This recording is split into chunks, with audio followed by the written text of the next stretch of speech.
Magandang araw mga kaibigan. Bigyan natin ng reaction opinion itong post ang balita ngayon. Title: Libeste, may nagbigay ng ebidensya sa bagong insertions at BCDA flood control project ni Secretary Vince. Grabe, no? Is this true? Vince Dizon may sariling insertion sa tahasang ibinunyag ni Batangas 1st District Representative Leandro Libiste na may bagong impormasyon ibinigay sa kanya ng mga whistleblower kaugnay ng umano'y bagong insertions o allocable na iniugnay kay DPWH Secretary Vince Dizon, pati na sa isang dating flood control project sa ilalim ng Basis Conversion and Development Authority. Ayon kay Libiste, ang naturang impormasyon ay kusang ibinigay ng mga taong naniniwalang katotohanan ang kanyang layunin at hindi personal na pakinabang. Sabi niya, may nagbigay sa akin ng di umano'y bagong insertions o allocable ni Secretary Vince, pati ang kanyang dating BCDA flood control project. Yan. So, these are allegation na dapat sagutin ni Secretary Vince Dizon. Kasi there are always two sides of a coin. So most likely, ang sagot dyan is that's not true.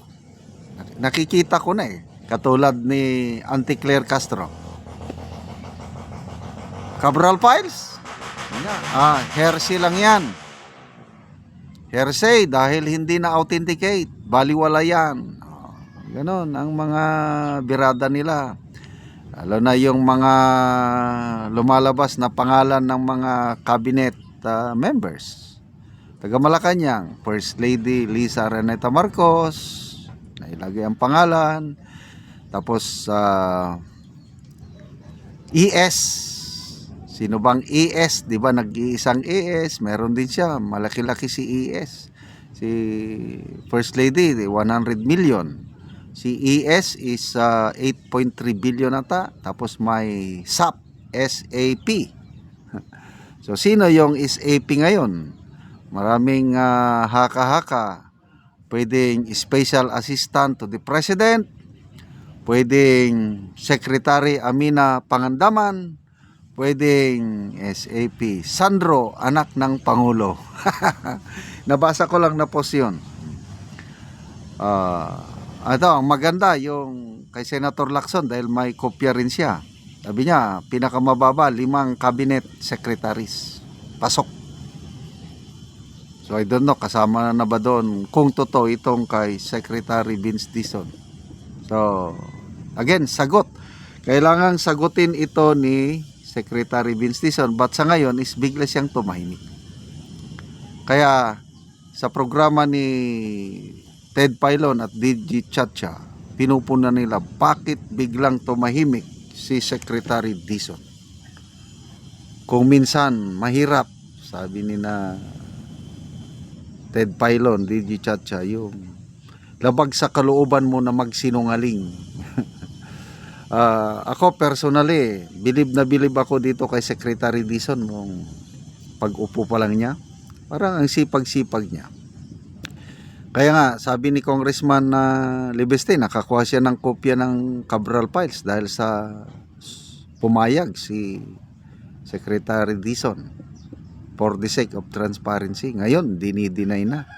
Hindi naman niya dinideny, kaya lang sabi lang niya, wala siyang ina-authenticate. Iba kasi yung sabi niya na, I did not approve. Wala akong sinabing, walang ganon. Medyo malayo yung kanyang sagot na wala lang siya ina-authenticate. Kaya lang hindi naman niya dinidispute yung claim ni Libeste na pumayag siya. nagbigay siya ng go signal kay Yusek Cabral na bigyan siya ng listahan. So yung listahan na yon, sinasabi na pinilit daw ni Congressman Libeste na kunin doon kay Yusek Cabral. So kung pinilit kinuha, ibig sabihin legitimate yung papel na hawak. At marami nang may hawak ng Cabral files. Senator Lacson, nakuha niya sa abogado ni late Yusek Cabral. Katunying, Billionaire News Channel, meron pa yung basta nagkalat na yung hindi na nila mapigilan yun, yung Cabral files, at diyan sila So bagong development ito, kung totoo nga na kasama si Secretary Vince Dizon sa insertion, nako, wala na tayong kapag-asa. So tama si BP Sara yung sabi niya nga, God save the Philippines. Wala nang mapapagkatiwalaan pa. Saan na lang papunta ang ating bayan sa ganitong kalakaran na talamak ang corruption. O yung promise nila, wag nating kalimutan, yung may mapapakulong daw bago magpasko na sumablay ang statement ni PCO Secretary Dave Gomez bago daw mag New Year. So iniba nila ang timeline, bago mag New Year may makukulong na. So ngayon is December 30, isang araw na lang, 31, then after that New Year. Sana magkatotoo yung pangako nila na may maipapakulong sila sa New Year. Kaya salamat mga kaibigan sa inyong pagsubaybay sa ating channel. Nakakatulong kayo ng malaki sa tribong Talandig ng Bukidnon dahil ang sweldo natin sa channel na ito pantulong sa tribo. Namimigay tayo ng libreng yero at pako para makapagpatayo sila ng mas maayos na tirahan. Panoorin niyo ang video na ito. Karon mo na niyang mga hero nga ipanghatag sa mga tao. So ang uban dagan-dagan gyud ani ang mga balo nga matagaan o gero. Balo. So daghan gyud ni sila 20 ka pami. O mo na ni sila ang matagaan. Mo na ni sila ang matagaan, mga tigulang na gyud. Salamat sa Ginoo.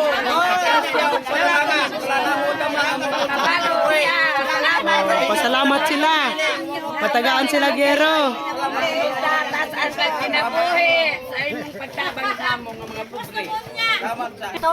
Pila imong edad nanay? 82. 82 ka na? Oh, So karon pa ka nakatilaw og tabang sa yero? karon pa gyud. Alas kadugay na nanay sa imong pagkat. Naman sa mga kandidato. Oh. Oh. Ay, sa kandidato. Oh. Walay nakatabang gyud. Wala. Dili na kandidato. Oo, ang mga kandidato walay nakatabang. So karon pa gid mo natabangan. Ako sa 67 akong edad. Oh. Ako si Iyong Rogelio Hawiran. Oh. Salamat kayo sa grasya ug panalangan niya gihatag sa amo. Wala na mo damang nga moabot sa among kinabuhi kami tiguang na sa akong asawa pareha na may 60 kapin. Di na may pagkakayag trabaho. Di ni makakaon ug dili ni makagbuso basok-basok kinagmay ug hatagan mi sa among mga bata. Salamat kayo kay maghirag na akong balay sa tulay kaya hapit na mulan ka. Katuluan na gyud. Salamat kayo kay maripir na ginamo sa dugay panahon among pangandong. Salamat. Ikaw nanay, pila na imong edad nanay? 72. 72. So mga tigulang gyud ang matagaan karon og gero. Pa kami matagal. So Pasko ra bagid karon nanay. Ay, ako Oh, maka-repair mo sinang balay. sponsor. Namak palandong nga mo sa tagaan siya og Pasko. Pangawas niya hangtod nga hangtod. Magdaas pa niya. Gailag bagid si nanay. Salamat tagon guys. Salamat kay nag-anti ka nga nakitabang namo. Nagkailag si nanay sa kalipay. Kailan sa sanay tungod kay wala may mga bana na way katabang amo. Mabalo pagit ka nanay. Naunta nga Sige lang nanay. Kinabi naunta nga. Diyos naman nga magkagam tagataran nga magubang kanimo sa kanunay matag adlaw kay ikaw ang nagagiya, ikaw ang gigiyahan sa Ginoo nga makatabang kanamo. Kay wagid mi mahimo din na pagkabalay tungod sa wala ni mga bana way kasaligan. Sila ang pangulawas. Ginoo na lang gid ang mahibalo sa imo na ta pangayon namo sa kay tasan.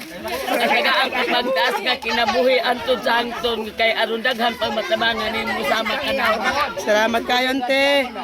Tuwa na imong asin, ante. Gikuan na. Gidala. Muna ni ang sini, ante. Taga na mo, gero. So, muna ni giragkuon sa buslot, sa balay ni nanay sa nakahilak. Ihilak yun siya sa kalipay. Oh, mga sako lang. Nag-sponsor sa amo sa sin kay dili pa ikaw wala gyud ni makahatag sa amo. Oo. Daghang kay salamat. Salamat kayo.